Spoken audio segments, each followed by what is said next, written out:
apalagi Pak Toto nih sesama Jawa Timur. Semoga nanti bisa menambah semangat Ibu dan Bapak semua yang lagi kebingungan mungkin ya, karena untuk mencari referensi terkait kurikulum Merdeka. Kenapa sih yang ditekankan literasi numerasinya yang nanti akan berubah juga ya dari ujian nasional menjadi ANBK seperti itu. Nah, sahabat pendidikan.id, saya Via pada siang hari ini tetap menjadi moderator yang setia untuk menghantarkan narasumber-narasumber hebat kita. Kita langsung saja sapa Bapak Toto Supriyatno. Selamat siang Pak Toto. Selamat siang Mbak Pia, Mas Iya. Endi, Mbak Nafisa. Assalamualaikum warahmatullahi wabarakatuh. Waalaikumsalam warahmatullahi wabarakatuh. Pak Dia Toto curang nih. nih cuma jadi moderator. Akarnya dia harusnya tuh. Enggak Pak, kemarin udah di prank itu sama teman-teman untuk Ah, sharing, sekarang curang-curang. gantian. Pak Toto, ini kan nampaknya guru-guru sangat butuh pencerahan ya terkait implementasi seperti apa sih literasi. Apakah targetnya hanya bisa membaca dan bisa menulis, terutama di kurikulum Merdeka ini yang jauh lebih simple, lebih implementatif karena nanti ada P5 juga ya Pak Toto, kemudian ada Hmm. pembelajaran berdiferensiasi. Nah, mungkin mohon izin sebelumnya untuk sahabat pendidikan.id yang baru bergabung, ini mohon izin untuk membacakan kembali siapa sih Pak Toto ini, sosok yang sangat friendly dan tidak pernah menampakkan beliau sebagai seorang pejabat. Nanti mungkin di paparan beliau juga akan disampaikan dengan santai, nggak formal, agar kita sambil ngemil-ngemil ya, karena ini udah siang, makan es cendol di bawah pohon, ngemil pisang goreng kan ya, sambil mendengarkan paparan beliau atau menyimak. Beliau adalah Bapak Toto Suprayitno, di mana beliau pernah menempuh pendidikan formalnya di Statistika Institut Pertanian Bogor pada tahun 1985. Itu Via belum lahir nih Pak.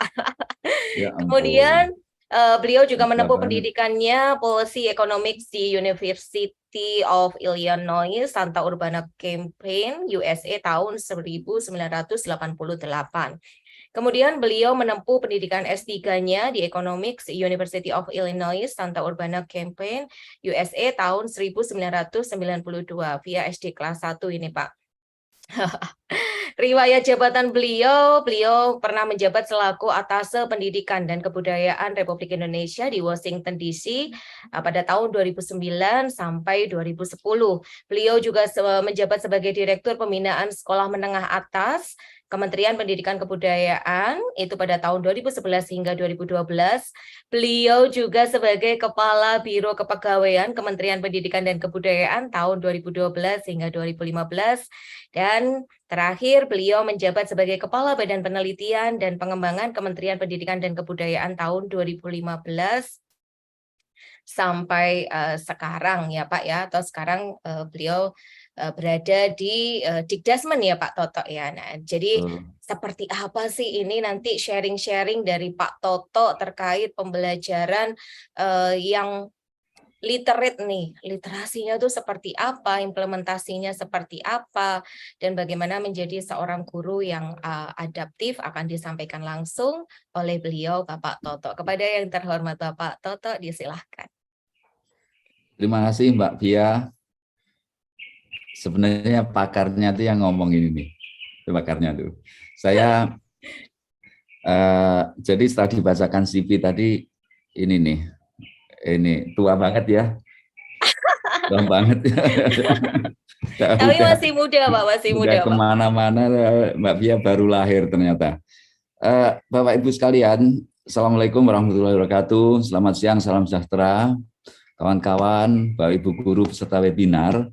Kalau tadi yang diinginkan bagaimana cara differential learning atau teach and write level, saya bukan pakarnya itu. Pakarnya itu nanti ada Pak Cala, ada bahkan Mbak Via ini saya sering di-share konten-konten mengenai sekolah, bagaimana sekolah dilaksanakan inovasi-inovasi khususnya di SD dulu, Mbak Via di SD, sekarang di BPG ya.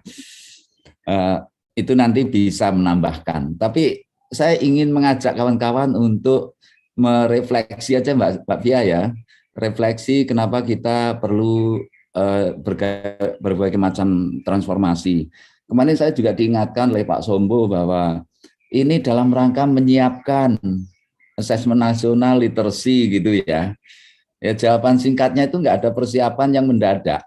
Jawabnya itu kita harus perlu melakukan transformasi yang hakiki, yang itu perlu long journey untuk membuat anak-anak itu belajar dengan lebih baik dan sukses di AN dan sukses di kehidupan, memiliki nalar yang baik. Izinkan saya share screen ya Mbak Pia ya. Oh baik, silahkan Bapak. Oke.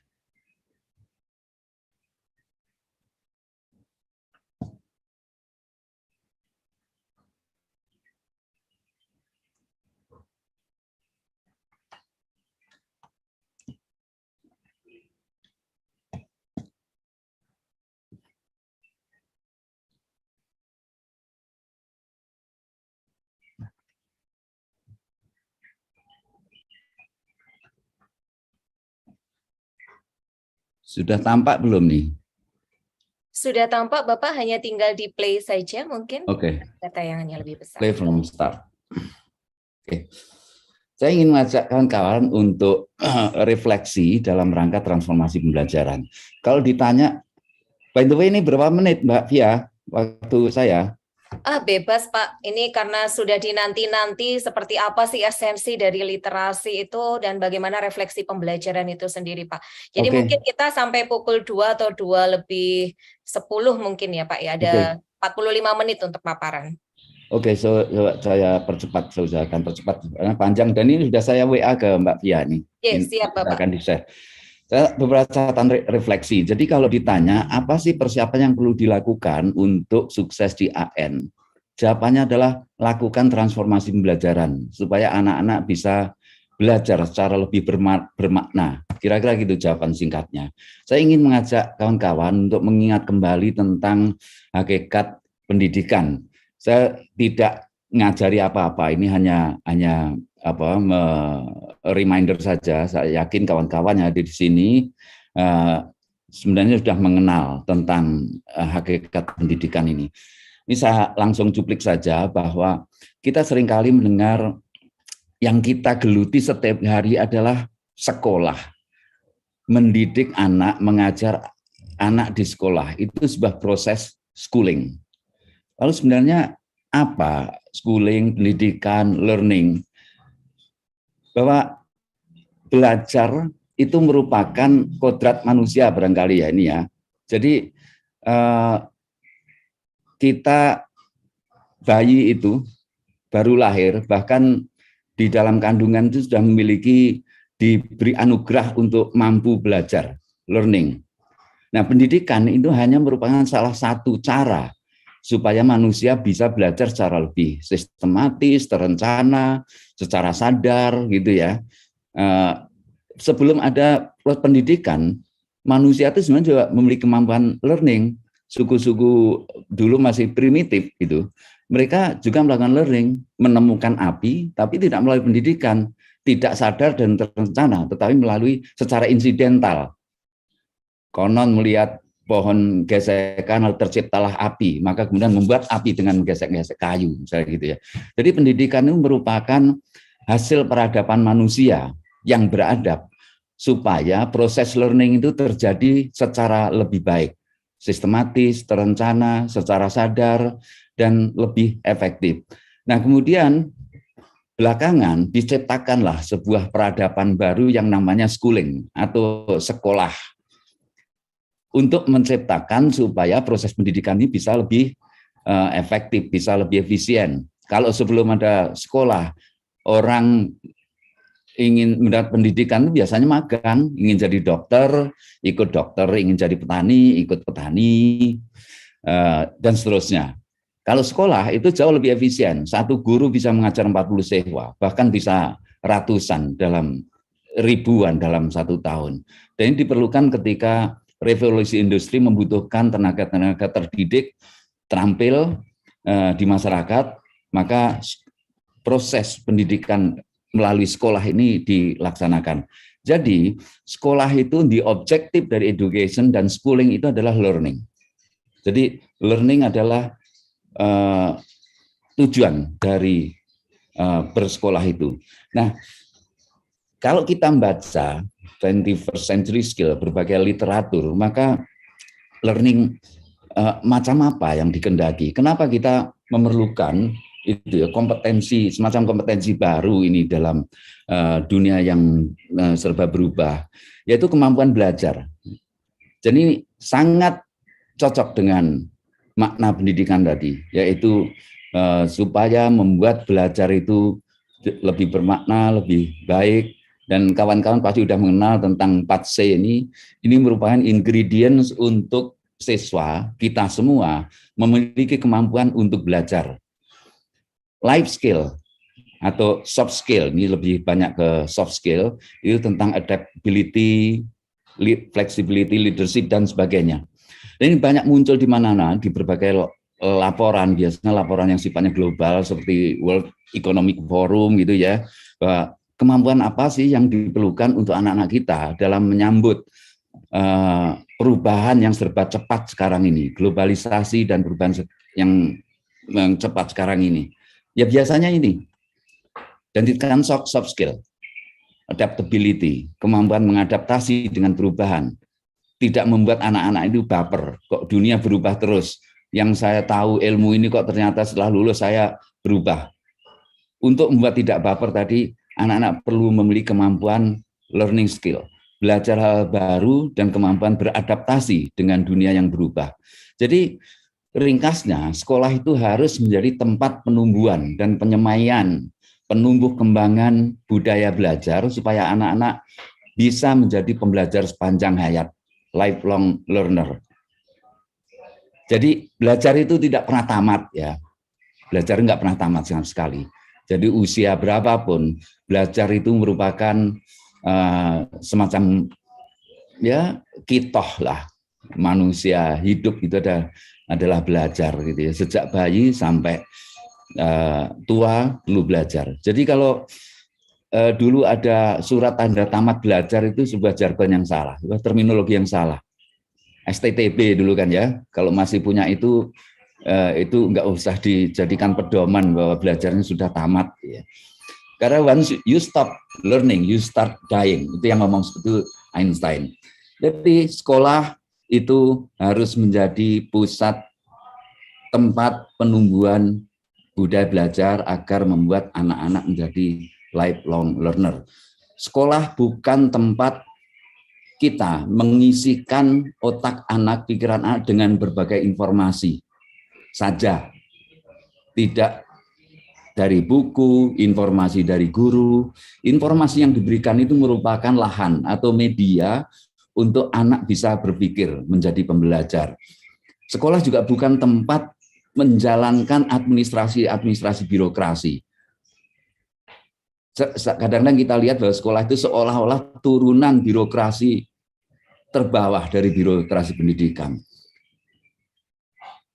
Seandainya terjadi seperti itu, maka itulah salah satu yang harus ditransformasi secara mendasar. Nah, saat ini kita sering mendengar krisis pembelajaran. Setiap 3 tahun sekali kita mengeluarkan hasil PISA, semua orang prihatin, mencela tentang kualitas pembelajaran anak kita yang jelek learning outcome-nya. Sekian persen masih di bawah kompetensi minimum, matematika itu di bawah 60 sampai 65% masih di bawah kompetensi minimum, dan literasi juga enggak kalah buruknya. Dan kita seringkali itu ramai sebentar, tapi kemudian lupa bahwa kita berada dalam krisis pembelajaran. Ini juga ada salah satu, saya sampaikan satu data saja, bahwa ada fenomena yang namanya flat learning profile, di mana kita melihat bahwa kita RISE yang melakukan penelitian, sekelompok anak secara random dipilih, anak-anak kelas 9, kemudian diikuti setiap tahun sampai kelas 12, dites hal yang sama. Ternyata investasi anak selama 4 tahun, sejak kelas 9 sampai kelas 12 itu, tidak menambah kemampuan mereka untuk belajar. Tingkat kognitifnya relatif datar untuk diberikan soal yang sedikit sulit saja.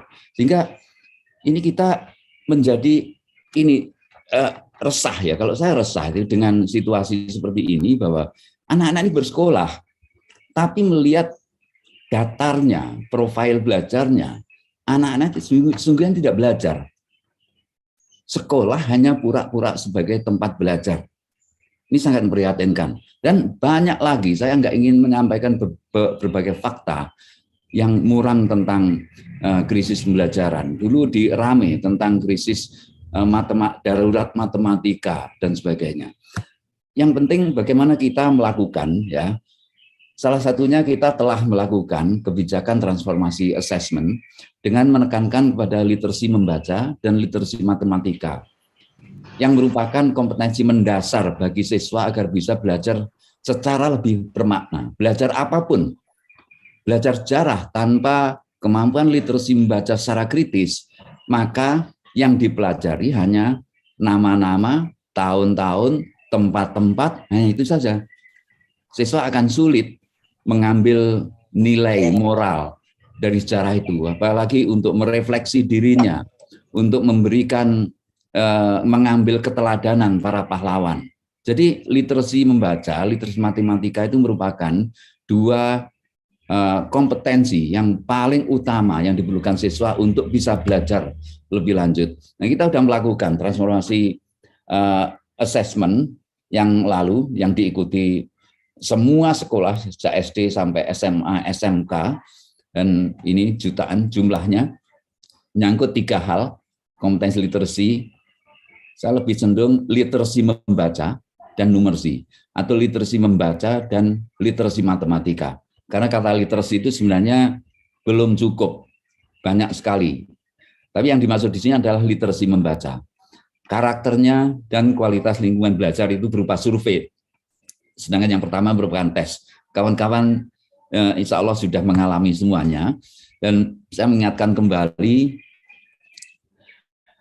ini merupakan asesmen nasional. Tadi Mbak Fia juga mengatakan ini merupakan transformasi dari ujian nasional sebagai pengukuran kualitas pembelajaran.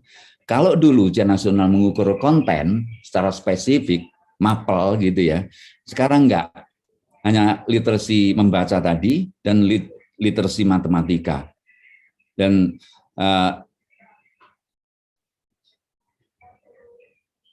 saya sampaikan bahwa 2 kompetensi merupakan literasi yang paling mendasar bagi siswa untuk belajar lebih lanjut dan bahkan untuk belajar kehidupan. Jadi kalau dulu lebih banyak heavy mengukur kognitif, kita juga punya survei sebenarnya, tapi heavy di pengukuran kognitif, sekarang dibuat lebih komplit. Sekarang berbasis komputer semua, sehingga bisa lebih fleksibel gitu ya, merupakan proses interaktif di dalam proses assessment tadi. Jadi ini hanya review saja. Saya kira ini saya lewati aja Mbak Fia nanti. Nah, hasil yang sudah kita lakukan di dalam assessment nasional tadi, gambarannya juga kurang menggembirakan. Jadi ini mengkonfirmasi flat learning profile tadi, mengkonfirmasi terjadinya krisis pembelajaran tadi. 1 dari 2 siswa belum sampai kompetensi minimum literasi membaca. Ya. 2 dari 3 siswa atau 66% belum mencapai kompetensi minimum numerasi. Kompetensi minimum baca itu seperti apa sih? Ya, kalau anak disajikan bacaan-bacaan berupa paragraf gitu, kemampuan menangkapnya hanya yang tertulis saja. Kalau ada pertanyaan, sebutkan nama-nama dalam cerita tadi, itu bisa. Kalau namanya ada di dalam cerita. Tapi kalau diberikan paragraf kosong, berikan judul yang sesuai untuk paragraf yang belum ada judulnya tadi, itu mulai kebingungan. Karena itu udah di atas, sedikit di atas level minimum literacy, itu menyangkut inferensi, pengambilan kesimpulan dari isi, logik dari paragraf tadi, itu udah mulai kesulitan. Nah, bayangkan kalau kita, mayoritas siswa kita, masyarakat kita, itu hanya mampu memahami, bahkan memahaminya kalau kalimat panjang sudah mengalami kesulitan, itu betapa gampangnya mereka percaya dengan hoax. Karena nggak bisa menggali logika, tidak memiliki kemampuan untuk cek dan recheck, dan sebagainya. Itulah sebabnya kesadaran terhadap hoax di kita, dan mungkin juga anak-anak kita, itu rendah. Dan kita kalau ngomong siap daya saing di era global, di WTO, di perdagangan bebas, itu sesungguhnya kita nggak siap. Kita belum siap. Nanti akan terdesak oleh bangsa-bangsa yang telah siap. Oleh karena itu, apa yang di antara yang perlu diperbaiki? Sekali lagi, kita lakukan transformasi pembelajaran. Ini beberapa indikator saja. Kira-kira pembelajaran yang kita lakukan seperti apa ya? Sudah mendorong anak berpikir kritis atau belum? Tadi transformasinya ke arah mana? Ke arah supaya anak bisa berpikir kritis, memiliki kemampuan reasoning, komunikasi, berkolaborasi, adaptability, dan seterusnya. Ini salah satu saja indikator yang ada di dalam rapor pendidikan itu, yang proses belajar itu dianggap baik diantaranya jika guru memiliki ekspektasi, memberikan ekspektasi akademik kepada anak-anak. High expectation kepada anak-anak itu penting, supaya anak memiliki moral yang tinggi, semangat yang tinggi, self-esteem untuk belajar gitu. Memberikan umpan balik yang konstruktif, memandu siswa belajar, melakukan aktivitas yang interaktif di dalam kelas, bukan sekedar mengisi otak anak dengan berbagai informasi dari Bapak Ibu guru, tapi lakukan dialog dan diskusi. Ditanyakan 4 hal ini yang mencerminkan proses belajar yang baik. Ya, 4 di antara yang mencerminkan proses belajar yang baik. Menurut anak yang biru ini kecil. Apakah ekspektasi akademik sudah diberikan oleh Bapak Ibu gurumu, nak, gitu? Ternyata belum, Bu, banyak yang belum. Tapi menurut Bapak Ibu guru sudah. Apakah ada umpan balik konstruktif? Menurut anak belum. Panduan guru anak belum. Menurut Bapak Ibu guru sudah. Dan ternyata dari hasil AN juga, anak-anak yang mengatakan ekspektasi akademik sudah baik dan sebagainya, itu nilai AN-nya tinggi. Jadi korelasi persepsi anak tentang 4 hal ini sangat positif dengan hasil AN. Jadi salah satu yang bisa ditempuh Bapak Ibu guru, berikan 4 hal ini dan beberapa hal yang ada di rapor pendidikan ini. Itulah maka asesmen nasional itu harap tidak bersifat high stake, artinya tidak menghukum, tetapi justru bisa dijadikan dasar untuk perbaikan. Ya, rapor pendidikan itu bukan hukuman, ya, tetapi informasi yang bisa dipakai bagi Bapak Ibu guru, kepala sekolah, pengawas, dan kita semua untuk melakukan perbaikan-perbaikan yang diperlukan. Ini faktanya. Jadi kalau Bapak Ibu guru merasa, oh sudah kita berikan kok, seolah-olah wah prosesnya sudah lumayan nih baik, tapi menurut anak belum. Dan ternyata anak yang mengaku, yang merasa sudah dilakukan 4 hal dalam proses belajar ini, ternyata hasil AN-nya bagus, sangat berkorelasi positif dengan hasil AN-nya. Nah, beberapa hal nanti Bapak Ibu kawan-kawan bisa lebih mendalami tentang rapor pendidikan. Ini beberapa hal yang perlu perbaikan tentang refleksi atas praktik mengajar, penerapan praktik yang inovatif, senantiasa belajar tentang pembelajaran. Saya sedikit memberikan assessment terhadap refleksi ini. Kita sungguhnya secara rule, aturan, kita sudah minta diatur guru itu supaya melakukan refleksi atas pembelajaran dengan menjalankan classroom action research atau penelitian tindakan kelas. Tujuannya sesungguhnya itu sebagai proses refleksi dan umpan balik, muhasabah untuk perbaikan pembelajaran, supaya senantiasa terjadi peningkatan dari hari ke hari, supaya terjadi quality assurance di level paling ujung, yaitu di kelas-kelas, di proses pembelajaran. Tapi yang terjadi, PTK itu kan menjadi syarat administrasi kenaikan angka kredit. Itu salah satu ilustrasi bahwa kelihatannya sibuk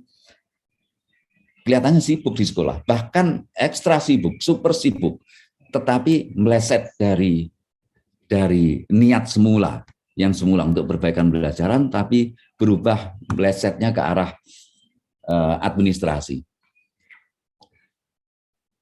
Transformasi yang perlu diingat juga, catatannya adalah belajar itu harus memerdekakan. Kalau kita berguru pada founding fathers kita, di antara Ki Hajar Dewantara, Ngku Safei, kata merdeka ini selalu menjadi keywords yang utama di buku-buku Ki Hajar Dewantara. Banyak sekali kata merdeka.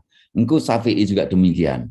Tujuan pendidikan adalah pendidikan yang memerdekakan, membebaskan alam pikiran dari sekat-sekat alam dan manusia untuk mencapai gilang gemilang lahir dan batin, memerdekakan lahiriah batiniah. Hingga merdeka belajar yang diangkat sebagai filosofi kebijakan pendidikan saat ini berangkat dari filosofi founding fathers kita. Bukan hal yang baru tiba-tiba muncul 21st century gitu ya, tapi ini sungguhnya ini merupakan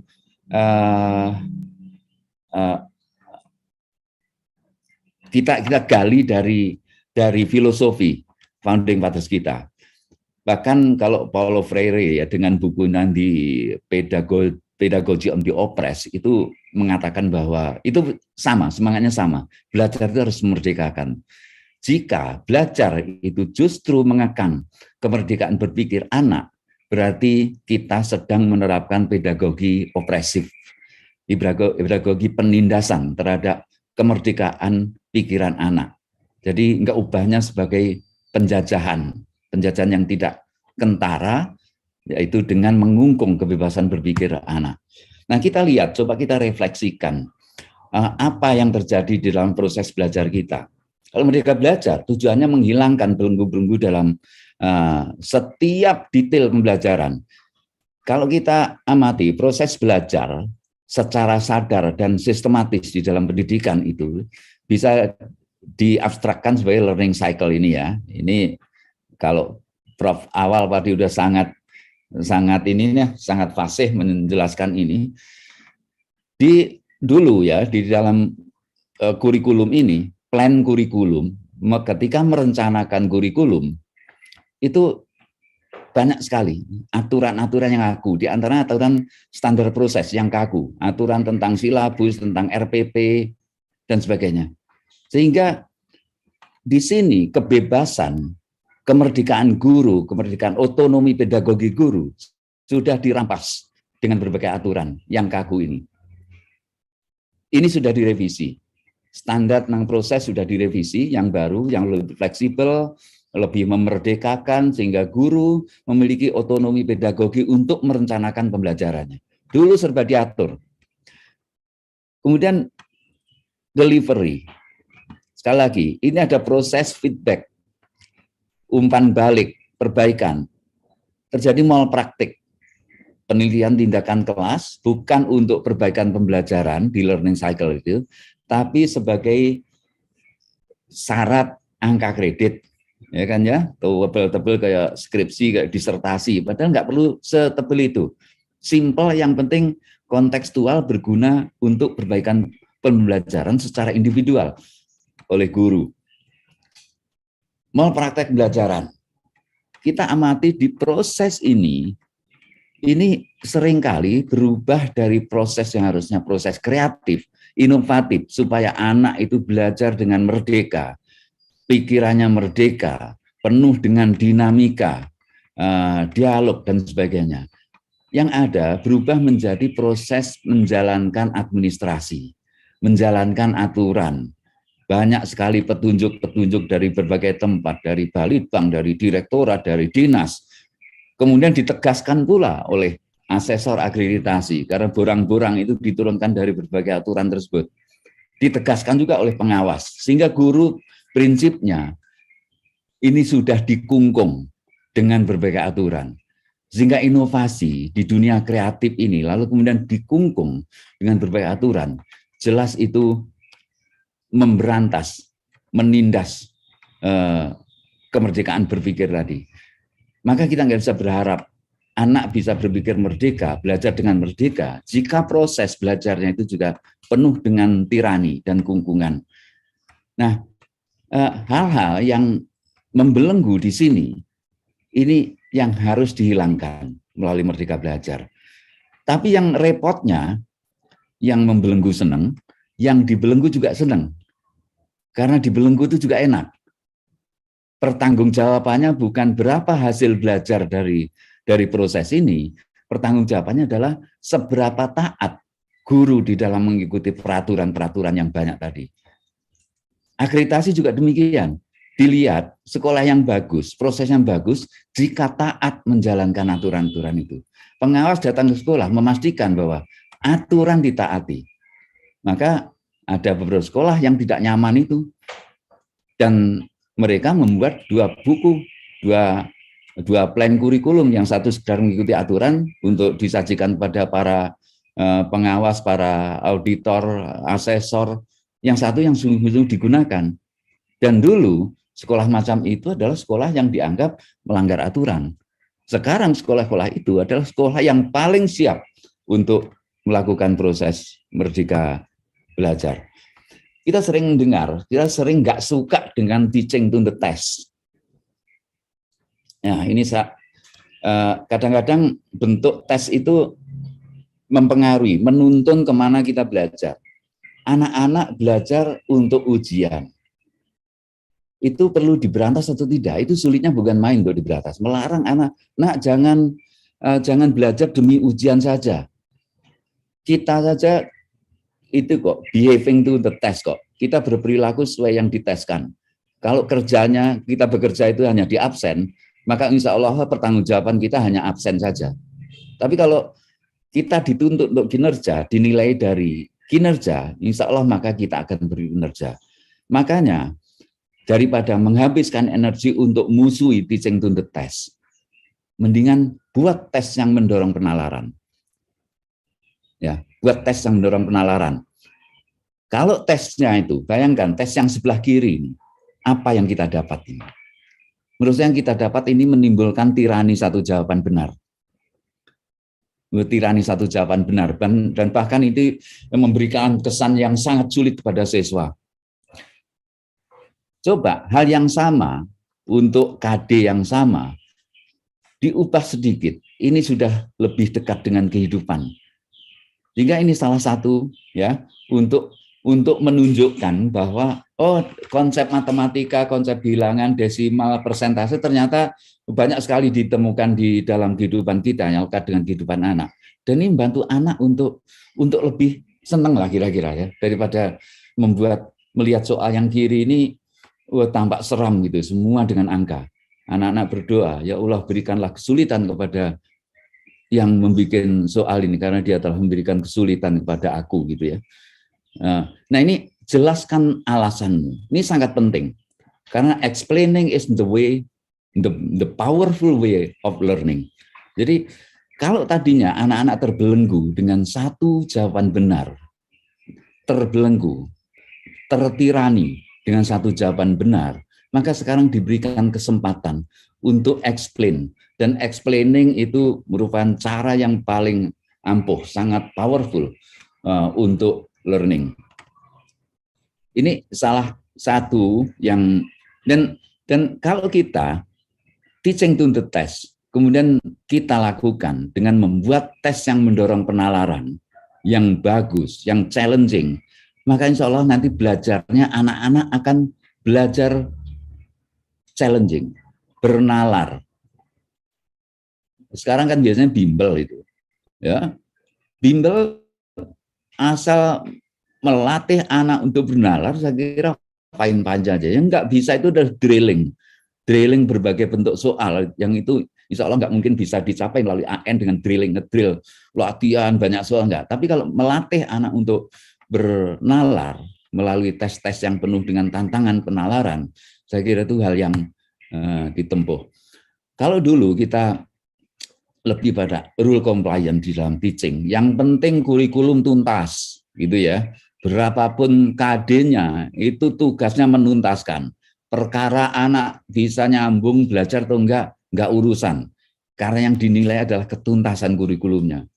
Kalau anak dicek harus sesuai dengan KKM, oke, KKM bisa dibuat-buat.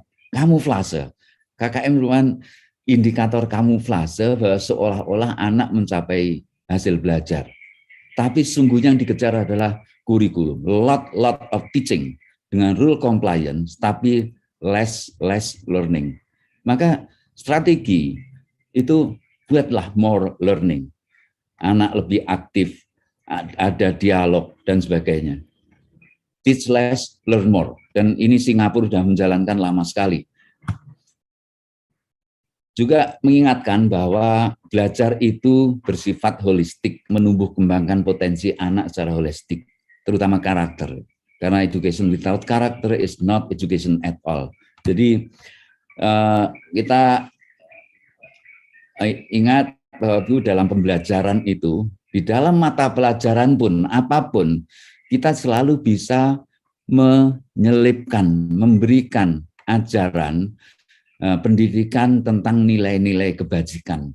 Di matematika, di fisika, itu selalu bisa diselipkan. Tidak formal, tidak dituliskan dalam buku, tapi dalam pedagogi pengajaran selalu bisa diselipkan nilai-nilai kebajikan untuk mendorong penumbuhan karakter baik bagi anak-anak. Ekosistem dan budaya sekolah yang sehat. Bapak Ibu guru sebagai teladan dan keluarga masyarakat ini merupakan ekosistem di dalam proses belajar itu, terutama keluarga nanti ya, coba kita singgung berikutnya. Nah, saya ini diajari oleh Pak Cala nih, oleh Prof. Cala ini tentang siklus penumbuhan karakter. Ini diberikan literatur Likona lama, tapi ini masih berlaku bahwa proses penumbuhan karakter bukan diajarkan, tapi dibiasakan atau habituasi ya, dipahamkan, ngerti, ngerosong, lakoni, teringonya diantara, diajar diantara, moral knowing, moral feeling, moral action, ya, siklus juga, learning cycle juga, tapi ini bukan proses yang diajarkan teori, tetapi proses pembiasaan di dalam kehidupan. Nah, satu hal lagi untuk meningkatkan hasil belajar anak-anak itu pentingnya kemitraan. It takes a village to raise a child, yang dijadikan buku oleh Hillary Clinton, tapi sebenarnya ini peribahasanya orang-orang barat itu.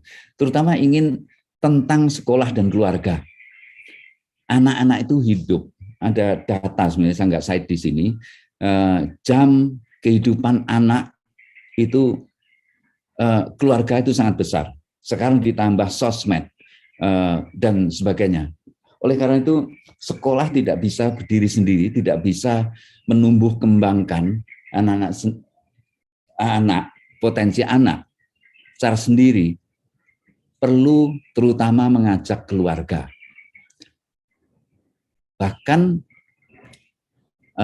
di beberapa distrik di Kanada, kalau nggak salah saya pernah membaca, itu menjadi kewajiban bahwa setiap orang tua setiap hari harus memastikan anaknya siap belajar, siap mengerjakan tugas-tugas di sekolah. Karena jam sinetron, ya, anak-anak nonton, yang bisa mematikan TV hanya keluarganya, ibu bapaknya, kakaknya, bukan guru yang datang ke setiap keluarga untuk mematikan TV. Oleh karena itu, kesadaran dan kolaborasi dengan keluarga ini menjadi yang sangat penting untuk membuat bahwa raise a child itu memang perlu semua orang sekampung untuk bersama-sama dengan sekolah. Terakhir ini, seringkali kita terjebak untuk melakukan transformasi, pasti biayanya sangat besar. Mindset kita selalu anggaran-anggaran. Tolong dong kasih anggaran, tolong dong dikasih proyek supaya ada penataran dan sebagainya. Mohon waspadai jebakan anggaran ini, bahwa transformasi pembelajaran tidak harus berbiaya besar. Ini contohnya. Penelitian yang mencakup puluhan ratusan ribu empirical study yang ini meringkas, ini adalah John Hattie, dan ini muncul di majalah Ekonomis beberapa tahun yang lalu, menunjukkan bahwa hal-hal yang penting untuk perbaikan pembelajaran itu justru berbiaya kecil.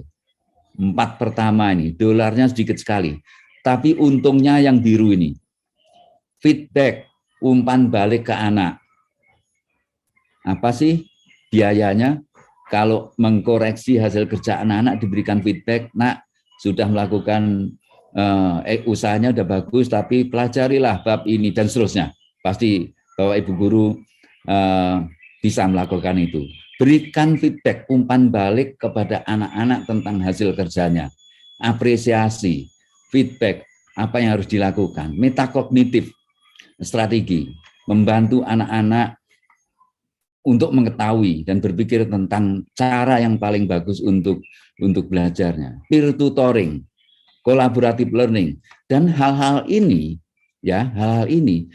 kalau dipraktekkan itu sangat berguna untuk decentralized level, differential learning. Bayangkan kalau kita untuk differential learning, saya tadi ditanya tentang differential learning. Bayangkan differential learning kalau pendekatannya lebih more teaching. Ada 20 anak dengan kemampuan yang berbeda, dengan passion yang berbeda. Seolah-olah kita mengajar 20 kelas. Ada satu kelas dengan 20 perbedaan. Tetapi kalau pendekatannya more learning, maka itu jauh lebih simple dan lebih manageable bagi Bapak dan Ibu guru untuk melakukan differentiated learning.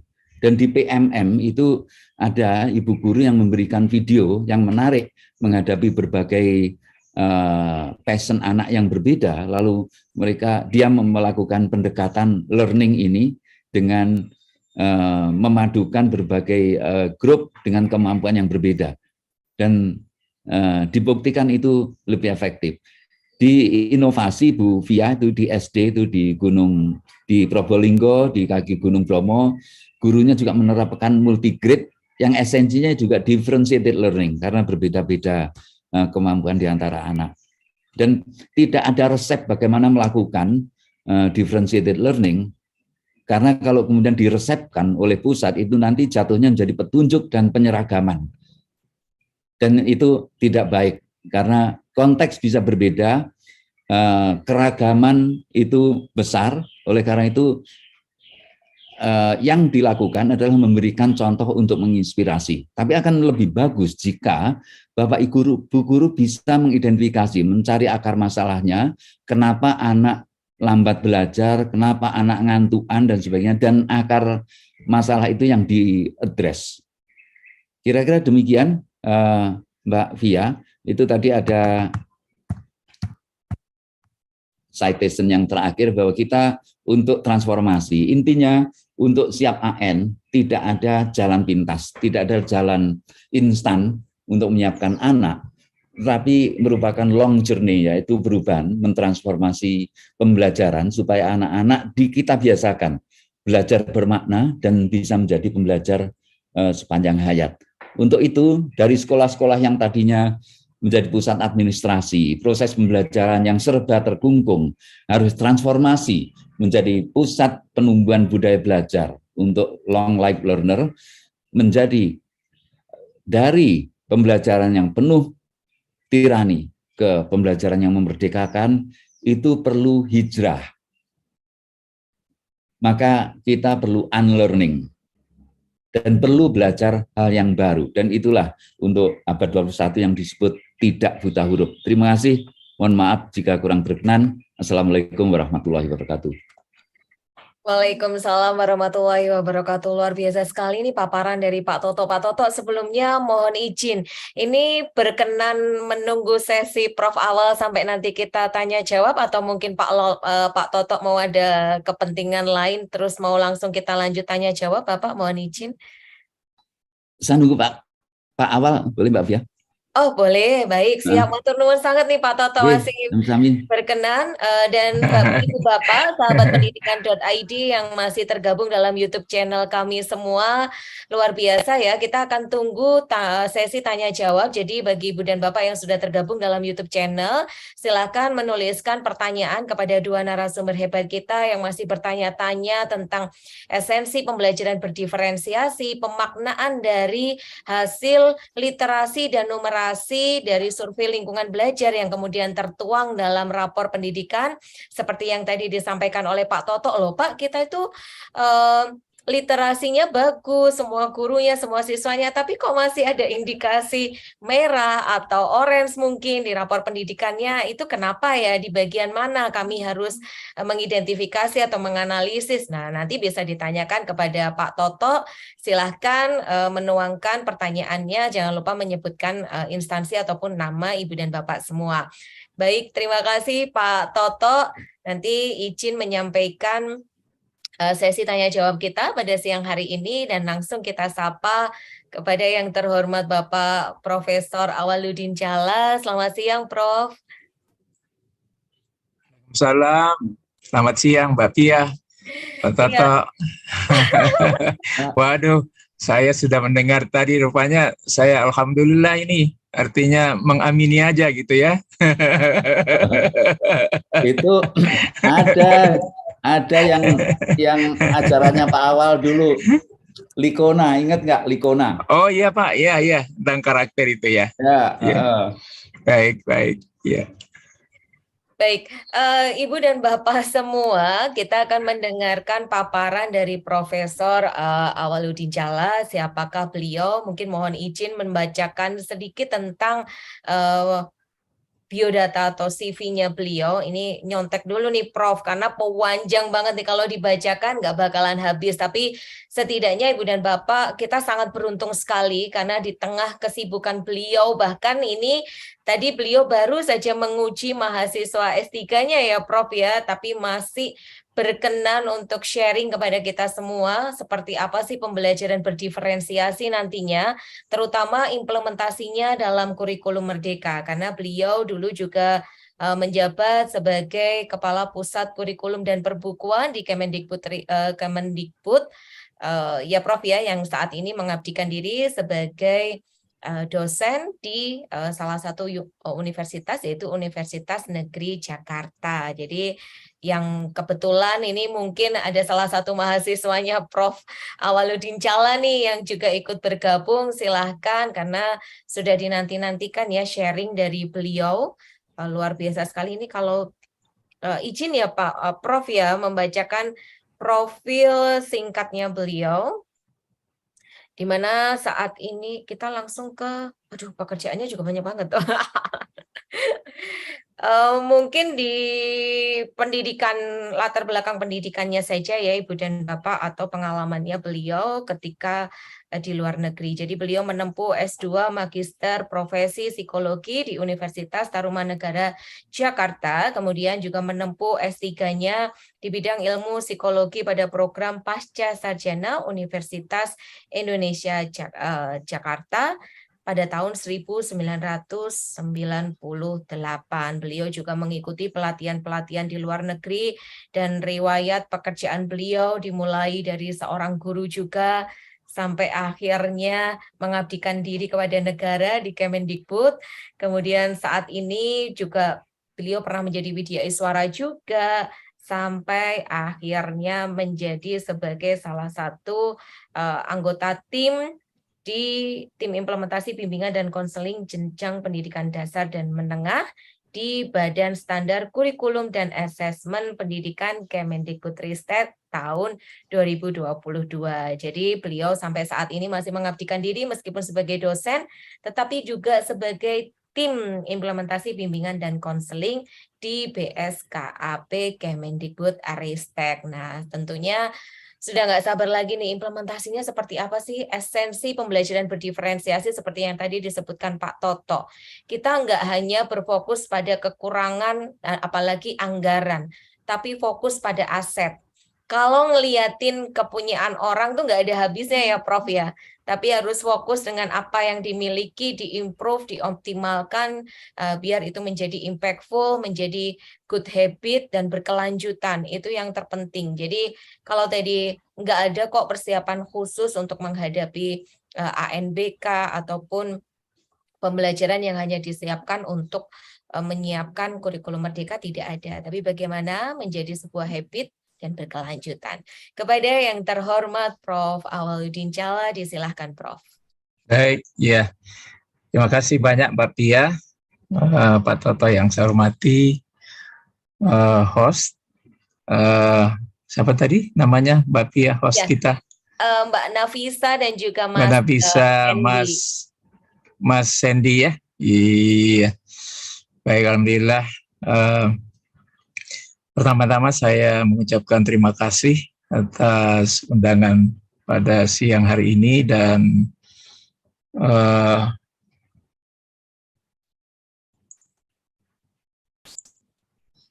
mohon maaf tadi saya off camera karena pada saat tadi Pak Toto menyampaikan bahannya, sementara saya menyelesaikan tugas mengajar dan juga pada saat ini juga sebenarnya mengajar, tapi saya pindahkan ke jam 15.30 nantinya.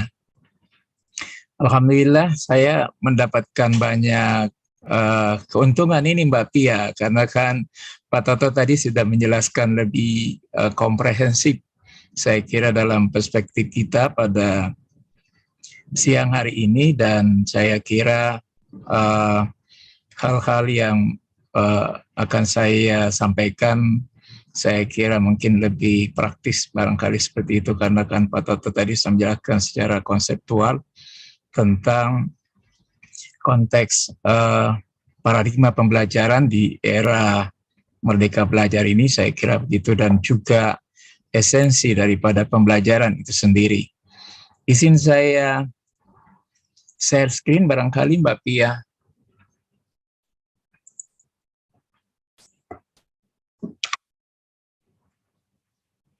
Sudah kelihatan? Iya, sampun Prof. Tinggal di play saja mungkin. Baik, ya. Sebenarnya bahan ini 3/4-nya sudah disampaikan oleh Pak Toto. Jadi alhamdulillah sebenarnya sudah tersampaikan.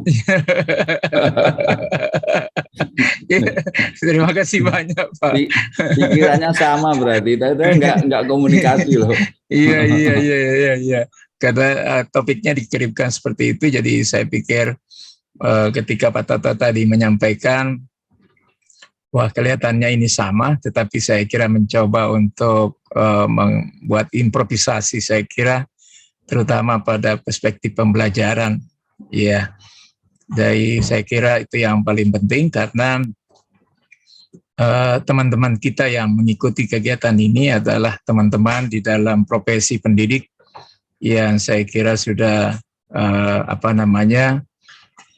berprofesi, yang saya kira sudah mengikuti kegiatan di dalam aktivitas pendidikan itu sudah bertahun-tahun, dan apabila sudah dalam konteks profesional, saya kira mereka sudah tersertifikasi, dan saya kira juga sudah banyak hal yang disampaikan. Nah, saya langsung saja ke perspektif, saya kira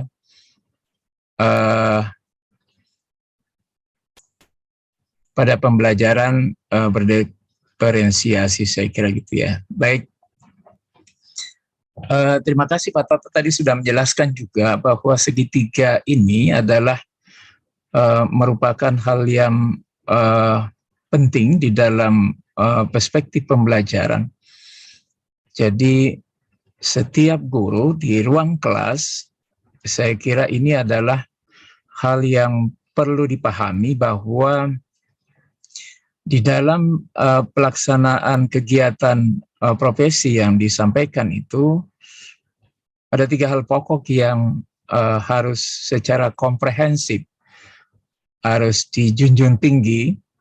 Pertama adalah kurikulum. Jadi apa yang akan disampaikan oleh guru kita di ruang kelas, karena guru di ruang kelas itu adalah sebagai manajer kelas, dan sebagai manajer kelas mempunyai kewenangan dan kekuasaan mengantar anak didik kita untuk mencapai tujuan pembelajaran. Oleh karena itu, pada perspektif ini, kurikulum yang ada, yang sudah disahkan, katakanlah seperti itu, sudah dikaji, sudah dilakukan uji coba dan sebagainya, itu akan diimplementasikan di dalam ruang kelas. Tetapi kurikulum itu tidak akan teridentifikasi dengan baik tanpa adanya pemikiran daripada para guru bagaimana mengimplementasikan itu dengan baik. Oleh karena itu saya kira Pak Toto tadi sudah menyampaikan bahwa guru kita sekarang ini dan untuk ke depan adalah guru-guru yang mempunyai kemampuan kreativitas, inovasi, kemampuan komunikasi yang baik, karena kita tidak mungkin akan mengantar anak didik kita di ruang kelas tanpa adanya kemampuan tersebut. Guru di dalam ruang kelas adalah sebagai manajer dan juga sebagai role model. Sebagai role model, dia adalah sebagai panutan di ruang kelas. Oleh karena itu, mengantar anak didik kita untuk kreatif, mengantar anak didik kita untuk berinovasi, mengantar anak didik kita untuk mempunyai kemampuan komunikasi yang baik, itu tidak bisa dilaksanakan tanpa kemampuan dari guru itu sendiri. Oleh karena itu saya kira program kementerian saat ini dalam hubungannya dengan guru penggerak itu adalah sebuah hal yang sangat substansial untuk mengantar pendidikan masa depan yang berreputasi yang baik. Di dalam implementasi kurikulum, yakni dalam pembelajaran ini, seperti yang disampaikan oleh Pak Toto, adalah sebuah hal yang sangat esensial. Karena saya kira studi internasional, misalnya saja PISA dan studi-studi lain yang dilakukan oleh kementerian kita, itu kelihatannya bahwa permasalahan itu adalah pada implementasi di ruang kelas. Artinya pembelajaran itu yang belum terakomodasi dengan baik. Studi PISA misalnya saja memperlihatkan tentang hal itu. Kemudian saya kira di tahun 2018 yang lalu, ada lembaga studi Semeru memperlihatkan bahwa anak-anak kita itu ada di sekolah tapi tidak belajar. Nah, ini juga memberikan gambaran bahwa implementasi itu yang perlu kita lakukan perbaikan. Karena itu saya kira apa yang dilaksanakan, kebijakan yang diambil oleh kementerian dalam hubungannya dengan penyiapan guru kita yang baik, kemudian juga dalam hubungannya dengan implementasi kurikulum di satuan pendidikan, memperlihatkan bahwa implementasi kurikulum dan juga implementasi pembelajaran itu adalah merupakan sebuah hal yang penting. Nah, oleh karena itu, di dalam siklus ini, ketiga segitiga ini, antara kurikulum, pembelajaran, dan assessment, itu adalah kaitannya sangat erat sekali, sangat kuat sekali. Dari pembelajaran masuk ke assessment, mengidentifikasi hal-hal yang perlu kita lihat, kekurangan-kekurangan apa yang ada di dalam proses implementasi kurikulum tadi di pembelajaran. Assessment yang kita laksanakan pada konteks saat ini, itu juga perannya adalah peran daripada guru kita. Oleh karena itu, guru sangat berperan di dalam konteks implementasi di segitiga ini tadi. Implementasi dalam hubungannya dengan kurikulum, implementasi dalam hubungannya dengan pembelajaran, implementasi dalam hubungannya dengan assessment. Kemampuan ini adalah kemampuan yang harus dimiliki oleh para guru kita. Oleh karena itu sangat esensial segitiga ini dalam mendukung tercapainya profil pelajar Pancasila. Teman-teman para guru yang saya cintai, saya kira fenomena-fenomena di lapangan memperlihatkan berbagai kekurangan dalam hubungannya dengan ketiga poin atau 3 komponen di dalam segitiga ini tadi. Bagaimana menerapkan kurikulum kita, bagaimana mengimplementasi pembelajaran, strategi pembelajaran, bagaimana mengantar anak-anak kita belajar dengan baik, begitu ya. Bagaimana mengantar anak didik kita agar termotivasi di dalam belajar, begitu ya. Bagaimana menyusun tes misalnya saja sesuai kemampuan anak didik kita. Kita kan sekarang mengarahkan agar supaya soal-soal yang dibuat itu dalam konteks high order thinking skill. Kemampuan-kemampuan dari para guru untuk membuat soal dalam hubungannya dengan high order thinking skill itu juga adalah sebuah hal yang esensial dalam hubungannya dengan mendukung tercapainya profil pelajar Pancasila. Memang kelihatannya berat, tetapi ketika ini dibiasakan, nah ini saya kira pembiasaannya, ya, pembiasaan dan juga hal yang paling penting bagi para guru adalah keinginan untuk selalu belajar. Yang Pak Toto katakan tadi, belajar sepanjang hayat, gitu ya.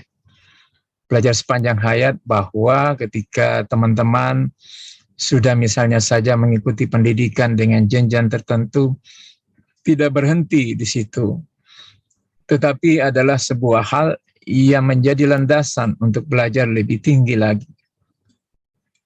Karena itu, implementasi daripada apa yang direncanakan oleh Kementerian dalam hubungannya dengan asesmen kompetensi minimum, dalam hubungannya literasi, numerasi di jenjang pendidikan dasar, itu saya kira perannya para guru sangat besar sekali.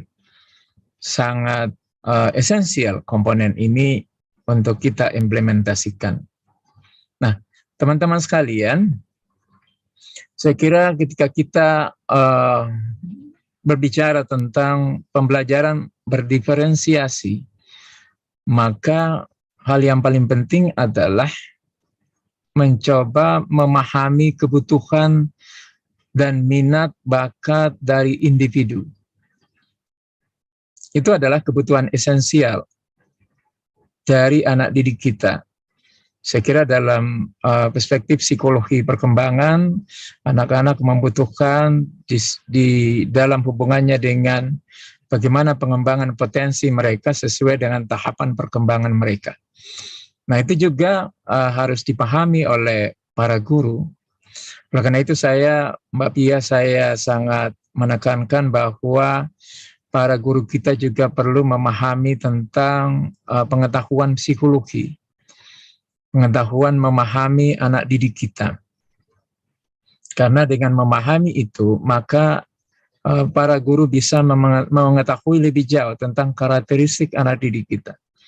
Perilaku-perilaku yang ditampilkan setiap hari di ruang kelas, itu kan membutuhkan pengamatan, pemahaman dari individu, karena setiap anak itu kan mempunyai hakikat tersendiri, mempunyai kebiasaan tersendiri, mempunyai minat tersendiri. Nah, oleh karena itu pengetahuan tentang psikologi bagi anak itu merupakan suatu hal yang penting bagi para guru. Ketika misalnya saja ada anak datang terlambat, kemudian kita meminta dia untuk misalnya saja berdiri di depan kelas, ya biasakan dulu seperti itu ya. Jadi perspektif pendidikan yang saya pernah ikuti itu ketika kita terlambat masih di ruang kelas, kadangkala kita diminta untuk berdiri di depan kelas, di depan ruang kelas gitu ya. Nah, saya kira tidak seperti itu. Saya kira guru kita harus punya kearifan untuk melihat permasalahan itu Pertama, mengapa anak kita itu terlambat masuk ke ruang kelas? Mengapa pada hari ini dia terlambat? Padahal sebelumnya tidak demikian. Mengapa ketika kita melihat anak kita di dalam ruang kelas gelisah pada saat ada assessment dilakukan? Itu juga harus dipahami demikian. Karena itu pemahaman individu dari para guru terhadap siswa kita adalah juga merupakan sebuah komponen penting dalam mengantar anak didik kita itu untuk mengembangkan potensinya.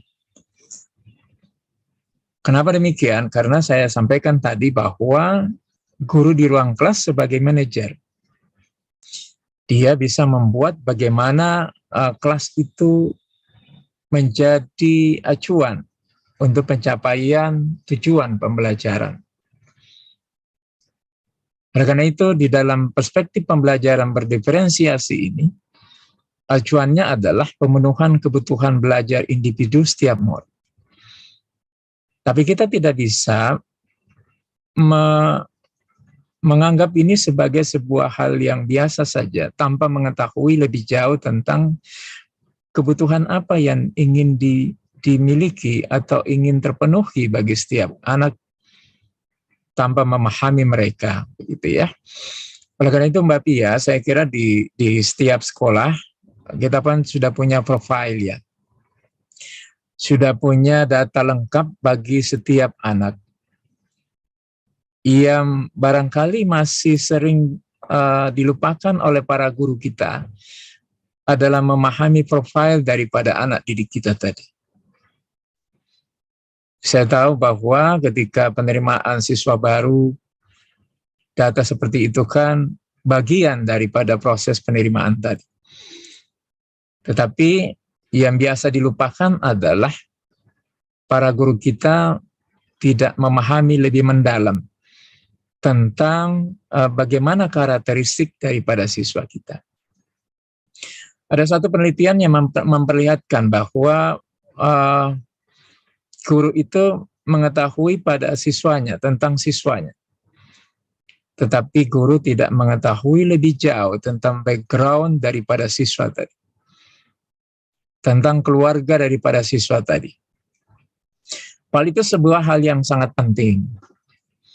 Karena kita tahu bahwa pendidikan utama dan asasi itu kan dari keluarga. Apa yang ditampilkan oleh anak didik kita di dalam ruang kelas adalah kebiasaan-kebiasaan yang beliau lakukan di keluarga, di rumah. Karena memang pendidikan yang utama itu kan, dan pertama itu adalah di dalam keluarga. Katakanlah di dalam ruang kelas, anak kita sering mengganggu temannya.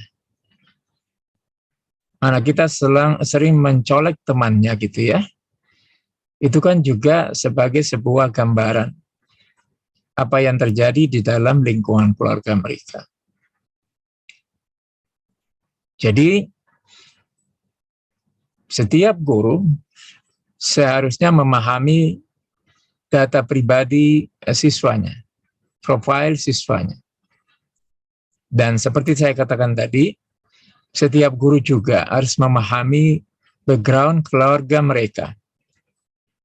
Agar supaya tahu, misalnya saja mengapa hari itu dia terlambat.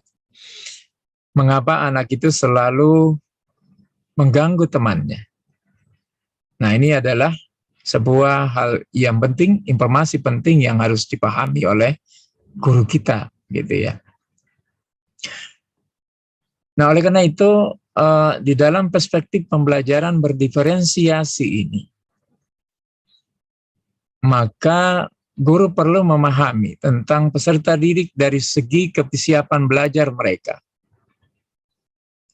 Profil belajar peserta didik, minat dan bakatnya. Jadi kan biasa di sekolah itu kan biasa tersedia data tentang minat mereka, tentang bakat mereka dari asesmen psikologi yang dilakukan pada anak didik, pada peserta didik, begitu ya. Kesiapan belajar itu juga kan biasanya ada asesmen dalam hubungannya dengan kesiapan belajar siswa. profil belajar peserta didik itu juga kan kita bisa peroleh. Nah, oleh karena itu, data tentang ini itu harus dimiliki oleh sekolah dan dipahami oleh para guru kita. Karena pemahaman terhadap pribadi daripada siswa ini adalah sebuah hal yang penting bagi para guru. Karena kan perspektif dalam hubungannya dengan kurikulum Merdeka Belajar, perspektif apa yang sekarang dikembangkan oleh Mas Menteri adalah bahwa kita harus memahami bakat, minat daripada anak didik kita atau kebutuhan dasar mereka. Oleh karena itu, karena kita diminta untuk memahami hal-hal yang mendasar ini, maka para guru harus memahami tentang hal yang mendasar ini pula. Ya. Data tentang kesiapan belajar, itu kan biasa juga ada assessment dalam hubungannya dengan kesiapan belajar, profil belajar peserta didik, itu juga tersedia seperti itu karena tanpa profil ya kita tidak bisa memahami lebih jauh siapa sebenarnya anak didik kita, bagaimana keluarga mereka, begitu ya, minat mereka, bakat mereka, gitu ya. Karena dengan pemahaman yang holistik ini pada anak didik, kita mengetahui lebih jauh tentang perilaku-perilaku yang akan ditampilkan dan juga potensi yang dimilikinya. Karena pemahaman tentang data ini, kita bisa mengantar pada puncak daripada keinginan untuk membuat potensi mereka menjadi hal yang puncak, gitu ya. Artinya pada posisi puncak, begitu ya. Karena tugas kita sebagai pendidik adalah mengantar pada anak didik kita untuk bagaimana mengembangkan potensi yang mereka miliki. Karena itu adalah merupakan tugas daripada para pendidik, gitu ya. Nah, oleh karena itu, teman-teman sekalian, pemahaman pada, sekali lagi saya katakan, pemahaman terhadap anak didik yang ada di ruang kelas bagi kita adalah sebuah hal yang sangat penting. Karena untuk memahami itu, saya kira memang perlu dibutuhkan data tentang bagaimana data minat, bakat mereka, profil mereka, kesiapan belajar dan sebagainya dan sebagainya. Nah, ya, sehingga saya membuat semacam catatan kecil bahwa kebutuhan belajar daripada murid kita pada siswa kita itu adalah kesiapan belajar murid, ya, berkaitan dengan siapnya murid, begitu ya, untuk mengikuti pembelajaran kita. Kemudian minat murid berkaitan dengan motivasi. Dan saya kira para guru yang profesional itu punya strategi dan kiat-kiat bagaimana meningkatkan motivasi daripada peserta didik pada anak didik kita. Kemudian profil belajar murid dalam hubungannya dengan budaya mereka, lingkungan mereka, gaya belajar, dan juga hubungannya dengan kecerdasan majemuk daripada anak. Nah, ini saya kira hal yang penting bagaimana mengembangkan potensi daripada anak didik kita. Nah, teman-teman sekalian, para guru yang saya cintai, di dalam pendekatan pembelajaran berdiferensiasi, saya kira kita perlu melihat pada model black box system dalam hubungannya dengan pembelajaran, gitu ya. Di dalam pembelajaran di satuan pendidikan, biasa kita melihat ada input, ada proses, ada output, begitu ya. Dan pendekatan kita sangat tertuju pada prosesnya, begitu ya. Pada proses itu ada beberapa komponen-komponen penting di dalamnya, dan pada proses inilah kita bisa membuat suasana bervariasi berdasarkan pada bakat minat tadi. Oleh karena itu penekanan kita di dalam perspektif pembelajaran adalah bagaimana mengintervensi, ya, maksud saya mengintervensi dalam artian berbagai variasi di dalam hubungannya dengan proses pembelajaran. Intervensi yang kita lakukan tadi itu sangat bergantung pada bakat minat tadi. Sekali lagi saya katakan, bergantung pada perbedaan individual, katakanlah begitu. Perbedaan individual daripada anak didik kita. Oleh karena itu tadi Pak Toto tadi sudah memberikan contoh juga tentang kegiatan inovasi yang dilaksanakan, itu dengan membuat berbagai macam strategi agar supaya sesuai dengan kebutuhan individual daripada anak didik kita. Karena kita tahu bahwa anak lahir dengan perbedaan. Ada perbedaan di antara mereka, setiap individu itu berbeda. Kemudian mereka datang ke sekolah dan mulai di keluarga. Kemudian sehingga apa yang mereka bawa di sekolah itu adalah kumpulan dari berbagai macam hal yang mereka peroleh di keluarga, lingkungan mereka. Kemudian masuk ke sekolah, kemudian di sekolah dengan perspektif dalam hubungannya dengan pembelajaran. Oleh karena itu, maka agar supaya kita bisa mencapai tujuan pembelajaran itu dengan optimal, maka kita harus memahami secara holistik daripada anak didik kita. Sehingga proses pembelajaran yang kita laksanakan di ruang kelas pada anak didik kita tadi itu bisa tercapai dengan mengacu pada perbedaan yang dimiliki. Strategi-strategi pembelajaran yang kita berikan pada anak itu sesuai dengan bakat minat mereka.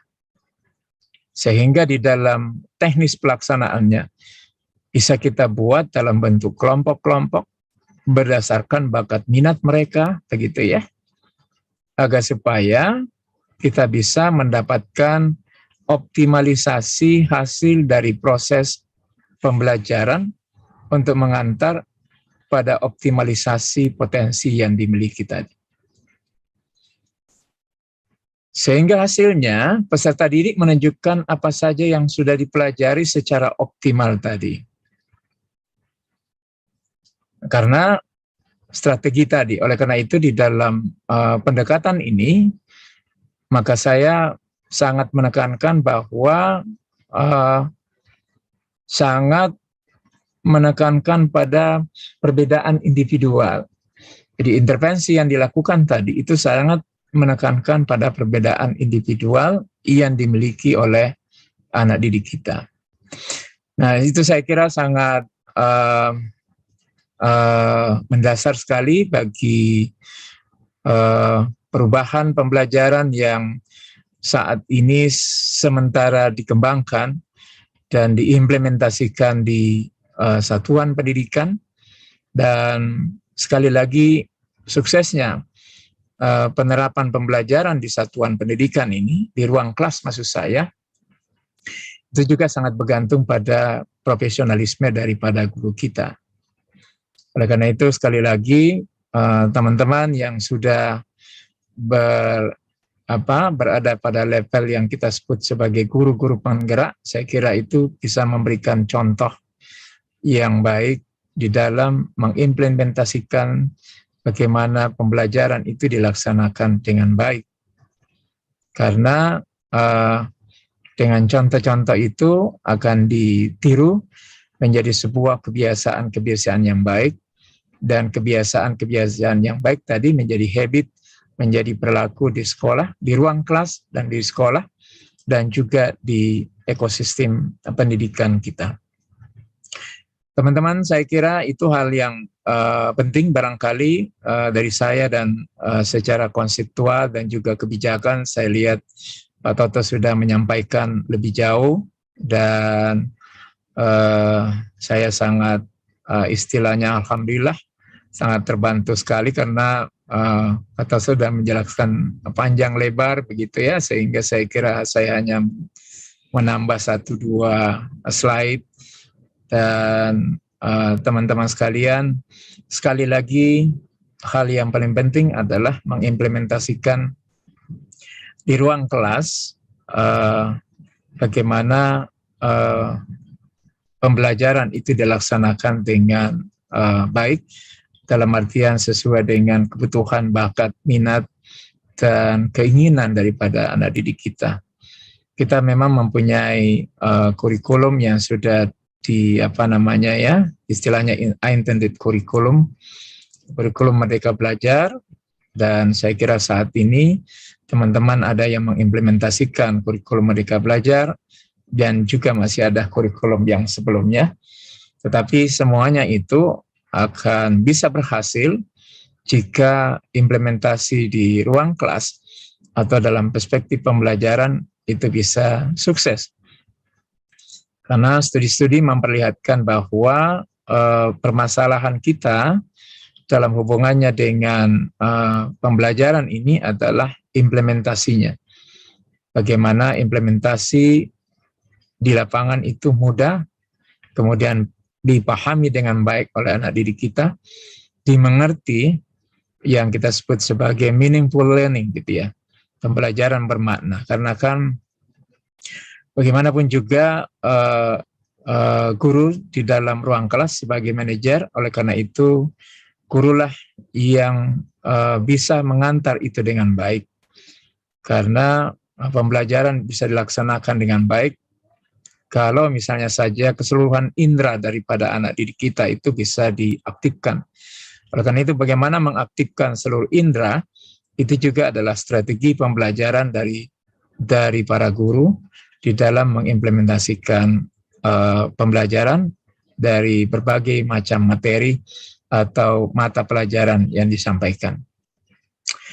Saya kira itu saja Mbak Pia, beberapa hal yang saya ulang dari apa yang disampaikan oleh Pak Toto tadi, dan saya kira jika misalnya saja ada hal-hal yang mau disampaikan, ya, kalau tidak salah ingat ini gambar-gambarnya juga sama dengan gambar-gambar yang disampaikan Pak Toto, jadi saya kira cukup ya. Demikian Mbak Pia, teman-teman sekalian, selamat sekali lagi dalam kegiatan kita untuk hari ini, dan saya kira Mbak Pia paham banyak tentang bagaimana implementasi literasi di ruang kelas begitu ya, dan dalam konteks model-model literasi yang saya kira diimplementasikan. Terima kasih. Wabillahi taufiq wal hidayah. Wassalamualaikum warahmatullahi wabarakatuh. Waalaikumsalam warahmatullahi wabarakatuh. Luar biasa sekali Prof. Awal dan juga Pak Toto. Ini udah banyak sekali pertanyaan yang masuk, tetapi mohon izin sekali lagi sebelum Via membacakan pertanyaan dan kita diskusi ataupun sharing dengan sahabat pendidikan ID.id yang sudah tergabung dalam YouTube channel, mungkin berkenan kita kembali ke Andy dan juga ke Nafisa dulu sebentar ya Prof. Nyen sewu. Silakan Andy dan juga Nafisa. Baik, terima kasih Bu Fia dan juga Pak Toto dan juga Prof Awal ya tadi ya, yang luar biasa banget ya tadi ya pemaparannya, yang feedbacknya bagus banget buat kita ya. Dan bagaimana ini Bapak Ibu di rumah, pastinya sangat menarik dan bermanfaat banget ya buat Bapak Ibu guru di rumah, pemaparan dan diskusi pada narasumber kita pada siang hari ini. Oke, untuk kembali kami mengingatkan kepada Bapak Ibu guru, untuk webinar ke-64 ini merupakan bagian kedua dari banding 3 seri, yaitu untuk mendapatkan sertifikat 32 jam bersama dengan webinar 63 yang bulan lalu ya Kak, yes, ya, di bulan Oktober, kemudian dan 65 pada bulan Desember nanti. Betul sekali. Jadi jangan lupa untuk mengisi presensi di akhir acara dengan 2 kata kunci ya, nanti akan kita kita bacakan secara langsung ya Kak ya. Oke, siap Kak. Jadi setelah untuk mengetahui update terbaru konten-konten menarik dari pendidikan.id atau KIPIN, silakan like and subscribe di channel YouTube kita di pendidikan.id. Iya, benar sekali Kak. Oke. Yes. Selanjutnya ini ada informasi menarik nih, Kak. Iya, betul banget. Wah, apa nih, Kak? Nah, jadi gini Kak, bisa ada info menarik nih. Jadi Kipin meluncurkan produk terbaru sebagai fasilitas digitalisasi Wow, keren pembelajaran banget, tanpa Kak. internet. Keren banget kan? Nah, untuk sekolah-sekolah Bapak Ibu sekalian yang ada di rumah. Produk tersebut adalah Kipin Max Wah. yang sudah mencakup pertama ada konten pembelajaran lengkap sesuai kurikulum Kemendikbud Ristek, dan yang kedua ada server perpustakaan digital internal sekolah, dan yang ketiga ada software assessment digital support AKM. Wow, Jadi cukup dengan satu Kipin Max di sekolah Anda, maka sekolah Anda mampu mewujudkan digitalisasi sekolah yang ideal, modern, di mana siswa juga bebas buku cetak. Ya, jadi kayak keren paperless ya banget Kak ya. Bener banget. Lebih Zaman- praktis ya, Kak Bener ya. banget, zaman sekarang banget nih. Jadi guru bisa juga mengadakan latihan sebanyak mungkin tanpa memikirkan biaya, dan sekolah tidak lagi bergantung jaringan internet pastinya. Jadi Keren penghematan banget, yang luar biasa Iya. kalau saya. Pastikan untuk cek lebih lengkap mengenai Kipin Max pada kipin.id/.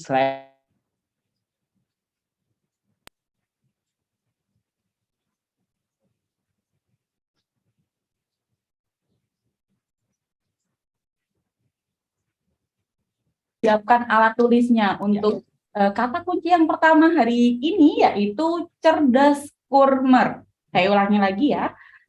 Cerdas kurmer. Jadi penulisannya yaitu huruf kecil dan menggunakan spasi. CERDAS spasi KURMER. Ya, Jadi di cerdas spasi kumar. Kumar. Betul sekali. sekali. Jadi nanti ini untuk kata kunci yang pertama ya. Iya, Nanti kata kunci kata kunci kedua nanti kita Lanjut lanjut di ya, akhir biar sesi penasaran ya. Oke, baik. Selanjutnya mari kita langsung serahkan kembali aja kepada Ibu moderator kita, Ibu Via. Kayaknya banyak sekali ya Bu ya pertanyaan-pertanyaan ini ya yang Sudah tertampung. ya untuk ditanyakan kepada Prof Awal dan juga Pak Toto. Betul sekali. Monggo Ibu, silakan. Iya, baik.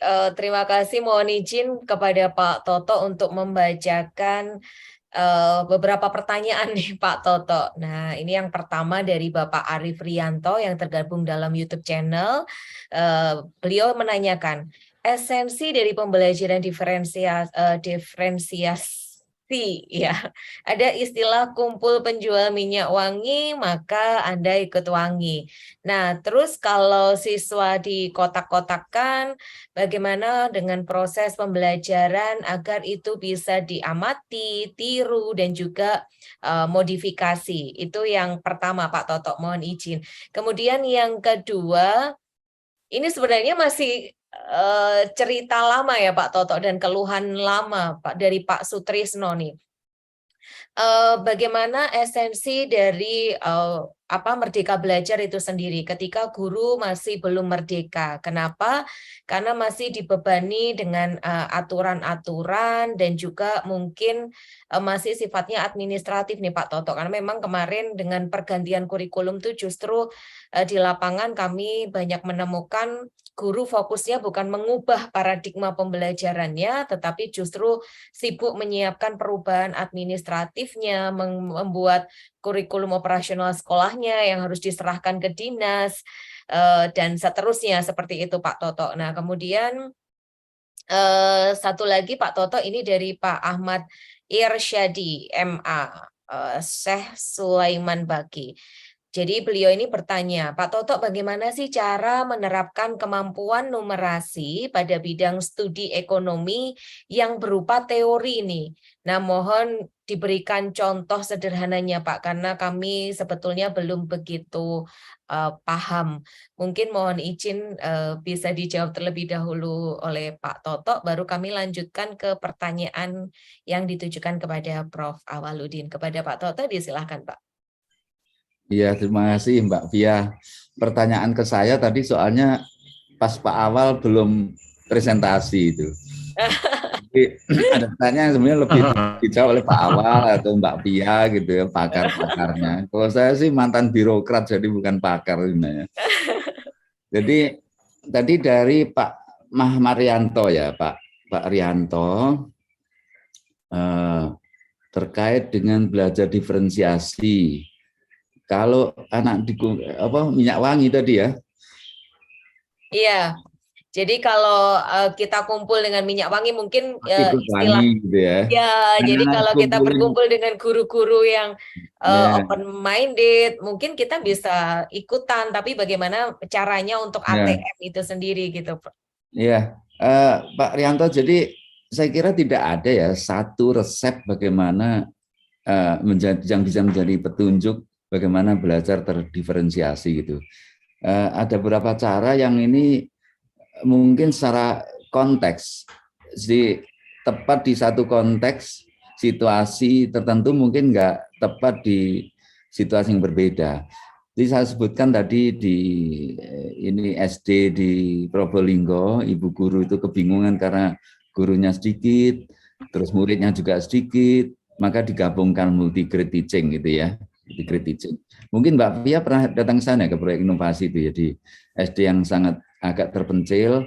Iya. Itu mereka menjalankan differentiated learning atau mereka sebut multi grade teaching-nya itu karena keterpaksaan. Ketika itu belum ada ini kurikulum merdeka yang salah satu yang diterapkan adalah teach and write level, differentiated learning. Mereka sudah menjalankan differentiated learning dengan multi grade teaching. Yang dilakukan adalah guru itu lebih bersifat sebagai fasilitator. Fasilitator tentu untuk 3 kelas, jadi multi grade 1, 2, 3 gitu ya, memfasilitasi secara umum per grade dulu gitu ya, lalu dibantu dengan peer group learning-nya. Jadi kakak kelas bisa mentorin adik kelasnya dan seterusnya. Dan terjadi dialog di antara kelas yang berbeda, anak-anak yang berbeda kelas. Kira-kira 15 sampai 18 anak dikumpulkan 3 kelas jadi 1 itu. Di situ ibu guru itu cerita tentang bagaimana dia memberikan overview tentang pemahaman dari masing-masing itu. Bahkan katanya ada yang kelas 3 pun, ada yang kelas 2, itu paham apa yang disampaikan untuk pelajaran kelas 4 itu gitu ya. Kelas 3 itu, di atasnya. Ada yang kelas 3, ketika mengikuti yang konsep untuk kelas 2, agak tertinggal juga, kurang gitu paham. Nah, di situ bagusnya bahwa ada yang sudah kelas 3 SD, tapi sungguhnya kompetensinya kelas 2. Sehingga dia seperti downgrade, ikut belajar konten kelas 2-nya. Ada yang kelas 3, malah ikut maju, sehingga nggak langsung itu seperti SKS gitu loh ya. Padahal multi grade jadinya. Lalu untuk penugasan dan sebagainya, itu ada yang dilakukan multi grade gitu ya.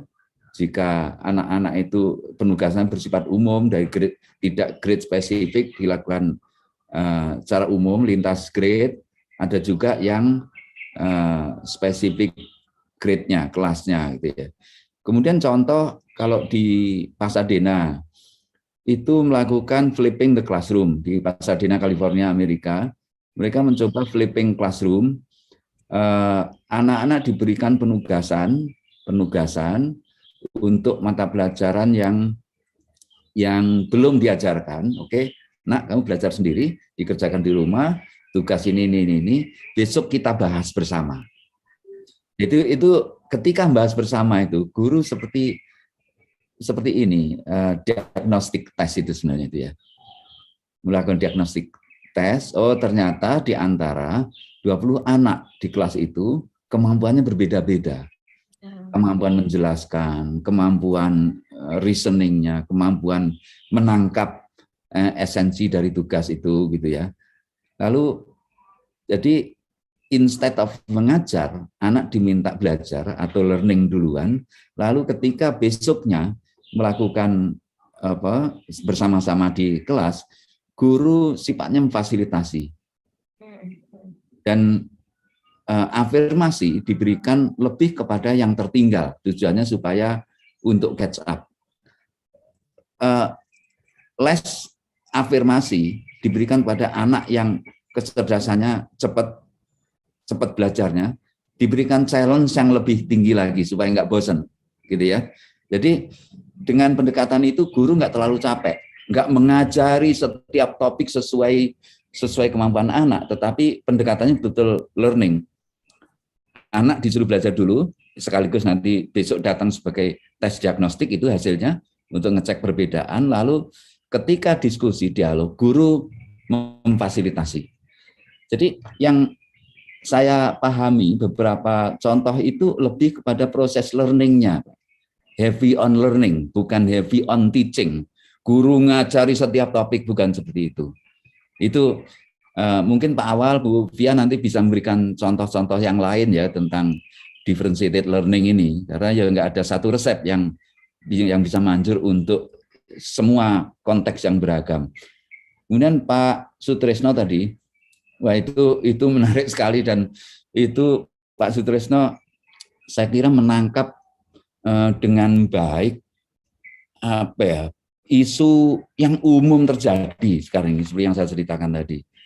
Guru-guru sangat disibukkan dengan proses administrasi dan termasuk perubahan kurikulum. Kalau kita lalu berfokus kepada proses administrasi tadi, Pak Sutrisno, Bu Pia, ya udah akan berubah, tidak akan terjadi transformasi pembelajaran. Karena yang penting adalah transformasinya, bukan implementasi kurikulumnya. Oleh karena itu, saya mengusulkan sebenarnya yang mindset kita, bahkan judul tajuknya itu jangan IKM, judul tajuknya transformasi pembelajaran. Karena itulah goalnya sesungguhnya ya. Kalau nanti IKM, kurikulum merdeka itu kita lupa, ini hanya persoalan membuat ATP, dan ini untuk keperluan diserahkan ke dinas, ke Kemdikbud, ke KOSP, itu nanti hanya akan mengubah dokumen dan nasibnya akan terjadi sama lagi dengan kurikulum sebelumnya yang hanya mengubah dokumen tapi nggak terjadi perubahan dalam proses belajar, itu ya. Jadi untuk itu strateginya Pak Tris, kalau menurut saya sih jangan terlalu terpaku pada dokumentasi. Kalau belum mampu membuat dokumen yang canggih, ya nggak usah canggih-canggih. Bahkan just do it dulu. Reverse engineering. Jadi sekali lagi di inovasi itu kita menggunakan K13, tapi melakukan transformasi pembelajaran, itu pertama kita lupakan KIKD dulu. Lupakan dulu. Anda harus tuntas belasan KD, lupakan dulu. Pak pengawas kita ajak, jangan dimarahin kalau guru itu melupakan KIKD. Kita minta untuk mencari akar masalah kenapa anak kesulitan belajar itu dulu. Lalu melalui diagnostik cek, ternyata kegemaran anak menggambar misalnya gitu ya, menggambar.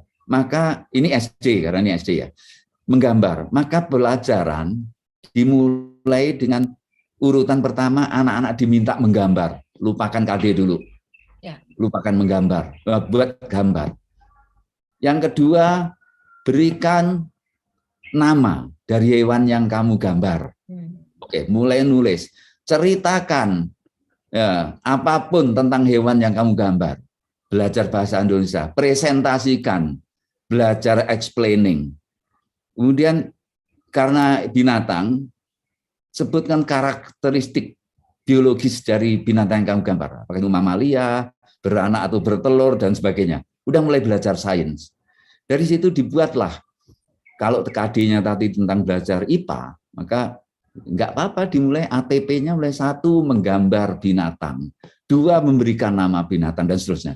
Itu reverse engineering berdasarkan real problem, addressing kenapa anak sulit belajar dan ternyata senengannya gambar, dan itu dipraktekkan di NTT. Ternyata dimulai dengan gitu, anak bukannya mau istirahat, tadinya saya istirahat nggak mau masuk, sekarang nggak mau istirahat malah, karena dengan gambar. Dan itu muncul karena kreativitas. Tidak ada petunjuk. Kenapa kreatif? Karena dibebaskan dari segala rule tadi. Lupakan KIKD dan segala rule yang menghukum tadi. Sekarang Ibu bebas menjalankan pedagogi yang menurut Ibu sesuai dengan konteks addressing the real problem. Itu yang dilakukan. Merdeka Belajar inginnya seperti itu. Jadi tidak terkungkung dengan kecanggihan kata-kata di ATP, di TP yang apakah kata kerja atau kata benda itu diperdebatkan nanti. Nanti akan hanya kamuflase berubah dokumen. Mudah-mudahan Pak Awal sebagai kepala kurikulum zaman saya tidak keberatan dengan pembebasan seperti itu. Lalu Pak Ahmad Irsyad, saya selain bagi izin bertanya bagaimana cara menerapkan kemampuan numerasi pada bidang ekonomi itu sangat numerik Pak, sangat kuantitatif. Bahkan terjadi perdebatan, ilmu ekonomi itu ilmu sosial atau ilmu matematika sih gitu ya. Itu bahkan semakin advance itu tampaknya lebih matematik daripada sosialnya ekonomi itu. Sebagai contoh misalnya di level, ya tadi yang contoh tadi ya, bayar 1 dapat 1 tadi ya, bayar beli 1 gratis 50% itu persoalan ekonomi kan. Persoalan jual beli, anak datang ke mall itu pikiran ekonomi itu, mana yang lebih murah ya, beli 1 dapat 1 atau beli 2 diskon sekian persen, itu ya, semacam itu, banyak itu persoalan ekonomi. Ya contoh kan yang lebih misalnya SMA nih, kita mengenal grafik demand dan supply, itu biasanya secara numerik digambarkan, secara matematik digambarkan fungsi demand, fungsi supply. Anak-anak diminta kira-kira kalau demand-nya naik itu nanti bergeser gitu ya. Demand supply. Harga itu ditentukan pertemuan antara grafik demand dan grafik supply misalnya. Terjadi ini, supply itu gagal panen misalnya gitu ya. Bulog nggak punya cadangan. Nah, ini akan terjadi penurunan supply berasnya. Nanti kira-kira akan terjadi kenaikan harga, proyeksinya kira-kira berapa, Nak? Itu sangat ekonomi, konteks ekonomi.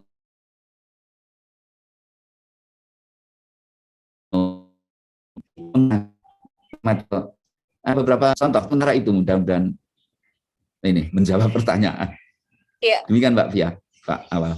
Terima kasih sekali nih Pak Toto, mungkin bisa disambung ke Pak Awal ya, karena rata-rata pertanyaan yang masuk ke YouTube channel kami adalah contoh konkretnya tuh seperti apa sih pembelajaran diferensiasi. Jadi ingin contoh realnya, tadi juga mungkin sudah dideskripsikan oleh Pak Toto sedikit ya. Nah, nanti bisa ditambahkan oleh Prof Awal sama Nyun Sewu. Prof, ini ada pertanyaan tambahan juga nih Prof. Nah, bagaimana sih Prof menerapkan pembelajaran berdiferensiasi tetapi muridnya tuh sangat-sangat beragam Prof? Ini adalah pertanyaan dari Bapak Ahmad Irsyadi ya, masih yang tadi sangat variatif, bagaimana itu menerapkannya. Kemudian dari Ibu Elisa Estarini, ini juga sama sih Prof, ingin diberikan pencerahan. Tadi kalau dari Pak Toto kan dari segi konsep teorinya ya Prof ya, untuk berdiferensiasinya. Mungkin kalau dari Prof Awal, bisa nggak sih Prof diberikan sedikit penjelasan secara psikologisnya ketika hasil asesmen diagnostik awal itu muncul, kemudian akan digunakan sebagai patokan untuk pembelajaran diferensiasi. Bagaimana untuk menganalisis ataupun menyiapkan pembelajaran berdiferensiasi itu sendiri, Prof? Ya, baik. Makasih banyak, Pak Pia. Pertanyaan ini saya kira menarik dan seperti tadi saya sampaikan bahwa untuk suksesnya pembelajaran diferensiasi di dalam ruang kelas, saya kira pemahaman guru terhadap siswa kita itu saya kira perlu secara holistik. Jadi misalnya saja sebagai contoh tadi Pak Toto memberikan gambaran, fokusnya kan pada proses pembelajarannya ya. Jadi kalau misalnya saja di mata pelajaran misalnya saja untuk mengetahui misalnya saja Prampageran Diponegoro misalnya saja, ya. Kemudian anak-anak kita diberikan informasi di dalam ruang kelas. Kemudian sesudah itu kita membagi-bagi kelompok, membagi-bagi kelompok berdasarkan data yang kita telah peroleh.